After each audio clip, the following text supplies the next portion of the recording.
ઓગળ તાલુકામાં ભાજપનો ભવ્ય વિજય, તાલુકા અને જિલ્લા પંચાયતમાં કેસરીઓ લહેરાયો। ઓગળ તાલુકા પંચાયતની કુલ 20 બેઠકોમાંથી 12 બેઠકો પર ભાજપનો વિજય, જ્યારે 8 બેઠકો કોંગ્રેસના ફાળે ગઈ। ભાજપ વિજય થયેલ સીટો ઊણ, ખારિયા, તાણા, ટોટાણા, વાલપુરા, માંડલા, તાંતિયાણા, તેરવાડા 2, વડા 1, વડા 2, નાથપુરા અને ભલગામમાં ભાજપની જીત।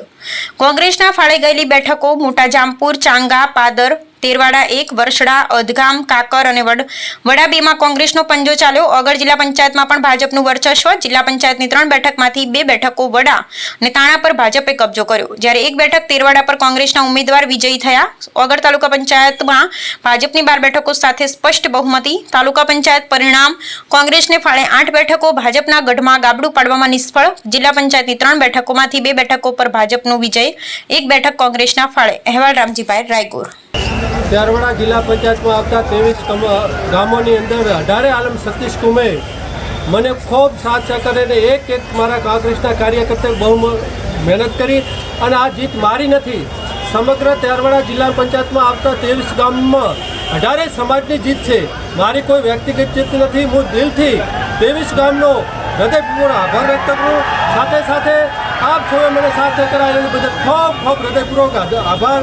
જય હિન્દ, જય ભારત। આજે જલારામ બાપાની કૃપા, ચામુંડા માની કૃપા, સદારામ બાપાની કૃપા, ઓગણનાથ ભગવાનની કૃપા અને પુણ્યની જીત થઈ છે, આ સત્યની જીત થઈ છે। આમાં અનેક પડકારો સામે જીત થઈ છે।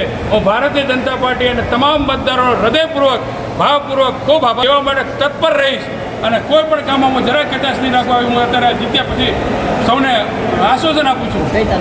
તાણા તાલુકા પંચાયત સીટમાં 485 મતે આપણે વિજેતા થયા છે। માતા કી જય।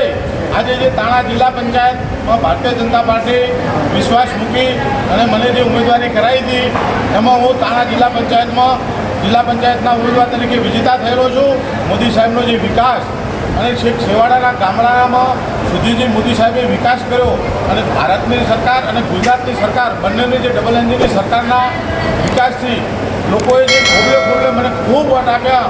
અહીં અમારા બનાસકાંઠા જિલ્લા અધ્યક્ષ શ્રી કીર્તિસિંહ સાહેબ વાઘેલા સાહેબની પણ ખૂબ સારી મહેનત, અમારા અહીં લોકલ તાલુકાનું નેતૃત્વ પણ ખૂબ સારું કામગીરી કરી ભારતીય જનતા પાર્ટી, એ બદલ સૌનો આભાર।